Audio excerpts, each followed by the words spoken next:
కట్టుబడి పనిచేసేటటువంటి విధానాన్ని మళ్ళీ మీ దగ్గరకు వస్తాను నియంత్రితంగా చేయాలి. బాలస్వామి గారు, మళ్ళీ మీ దగ్గరకు వస్తాను. మనతో పాటు సమత గారు బీజేపీ స్పోక్స్ పర్సన్ జాయిన్ అయ్యారు. Yes, good evening madam. Yes, సైదాబాద్కి సంబంధించి ఈరోజు స్కూల్లో జరిగినటువంటి ఘటనల్లో టీచర్ తప్పిదం ఉందా, లేకపోతే యాజమాన్యానికి ఇదంతా తెలిసే జరిగింది అని మీరు అనుకుంటున్నారా? మొదటిగా ఈ డిస్కషన్ లో పార్టిసిపేట్ చేసిన పెద్దలకు, మన తెలంగాణ ప్రేక్షకులకు అందరికీ నమస్కారం అండి. సో ఇక్కడ నిన్న సైదాబాద్ లో జరిగిన ఇన్సిడెంట్ అనేది చాలా బాధాకరం అండి. బాధాకరము. ఇక్కడ మేనేజ్మెంట్ తప్పిదము ఉంది, ఎట్ ద సేమ్ టైమ్ ఉపాధ్యాయురాలు తప్పిదం కూడా ఉంది. ఎందుకంటే వాళ్లకు బేసిక్స్ అనేది, ఒక స్కూల్ పెట్టినప్పుడు ఒక స్కూల్ ఎట్లా నడపాలి, కాన్స్టిట్యూషన్ పరంగా ఎట్లా స్కూల్ నడపాలనేది కొన్ని రూల్స్ అండ్ రెగ్యులేషన్స్ ఉంటాయి. సో అవి ఫస్ట్ థింగ్ ఫాలో కాలేదు. మన కాన్స్టిట్యూషన్ ప్రకారం ఏ స్కూల్లో కూడా మతానికి సంబంధించిన బోధనలు జరగకూడదు. And at the same time government కి ఒక మతం లేదండి, గవర్నమెంట్ కి ఒక మతం అనేది లేదు. సో అట్లాంటప్పుడు సో పిల్లలకు ఒక స్కూల్లో ఏమి టీచ్ చేయాలి అనేది బేసిక్స్ కూడా తెలియకుండా నడుపుతున్నారంటే అది 100% యజమాని మేనేజ్మెంట్ తప్పు, అట్ ద సేమ్ టైమ్ ఉపాధ్యాయులు తప్పు కూడా. అండ్ ఇవన్నీ ఎందుకు జరుగుతున్నాయి? ఇదివరకు లేని ఇవి కొత్త వరవడి లాగా ఇప్పుడు మొన్న ఆర్మూర్ లో జరిగింది, మళ్ళీ వాళ్ళ సైదాబాద్ లో జరుగుతుంది. అంటే ఇక ఆర్గనైజ్డ్ పరంగా ఒక క్రైమ్, ఇప్పుడు లవ్ జిహాద్ అయిపోయింది, తర్వాత ల్యాండ్ జిహాద్ అయిపోయింది, తర్వాత ఫీమేల్ ట్రాఫికింగ్ జరుగుతుంది. అట్ ద సేమ్ టైం ఇప్పుడు స్కూళ్ళల్లో పిల్లలకి నేర్పిస్తున్నారు. పిల్లలకు మీద కల్మా చదవడం అనేది, కల్మా అనేది ఒకప్పుడు కశ్మీర్ లో ఉండేది. మన నరేంద్ర మోడీ గారు వచ్చిన తర్వాత అక్కడ కశ్మీర్ లో కూడా ప్రశాంతత ఏర్పడింది. కశ్మీర్ లో కూడా మన ప్రజలందరూ కూడా కలిసిమెలిసి బ్రతుకుతున్న సమయంలో ఇప్పుడు మన కేవలం ఏ రాష్ట్రాల్లో అయితే కాంగ్రెస్ ప్రభుత్వం ఉందో ఇట్లాంటి చేష్టలు విపరీతంగా పెరిగిపోయినాయి, విచ్చలవిడిగా పెరిగిపోతున్నాయి. అంటే ఇది ఒక పాలనా వ్యవస్థ వైఫల్యము. ఎట్ ద సేమ్ టైం ప్రజల్లో ఒక చైతన్యం రాకపోవడం, అంటే ప్రజలు కూడా ముందుకు రావాలండి, రిగార్డ్లెస్ ఆఫ్ రిలీజియన్.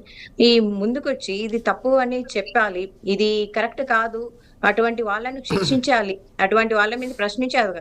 మొన్న ఆర్మూర్లో పిల్లలు కంప్లైంట్ చేసినప్పుడు పేరెంట్స్కి వెళ్ళి చెప్పినప్పుడు పేరెంట్స్ వచ్చి ప్రశ్నించినప్పుడు ఎవరు పట్టించుకోనప్పుడు మా పార్టీ వాళ్ళు వెళ్ళి కొందరు నిలదీసినప్పుడు మా ఎమ్మెల్యే ఆర్మూర్ ఎమ్మెల్యే రాకేష్ రెడ్డి గారు వెళ్ళి మాట్లాడినప్పుడు వాళ్ళని అరెస్ట్ చేసినారు.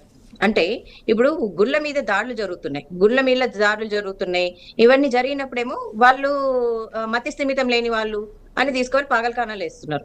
అదే ప్రశ్నించిన సిస్టమ్ లో తేడాలు జరిగినప్పుడు, ఇట్లాంటి ప్రశ్నించినప్పుడు మమ్మల్ని ఏమో క్రిమినల్స్ లాగా తీసుకుపోయి జైల్లో వేస్తున్నారు, నాన్ బెయిలబుల్ కేసులు పెడుతున్నారు.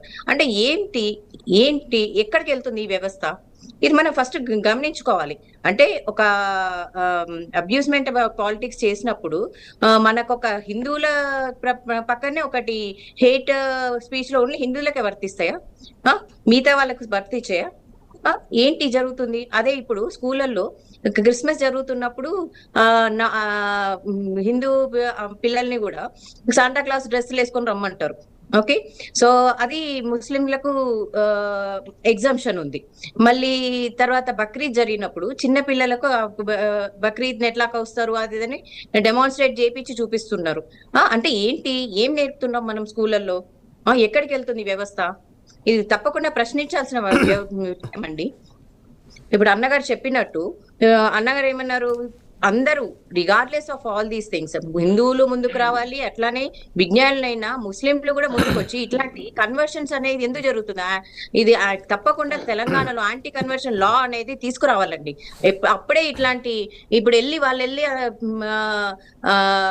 ప్రశ్నించాల్సిన అవసరం వచ్చినప్పుడు పోలీసులు ఆపడము, క్రిమినల్ కేసులు పెట్టడం, ఇది ఎన్ని రోజులు జరుగుతుంది? ఎన్ని రోజులు ఇట్లా పోట్లాడాలి?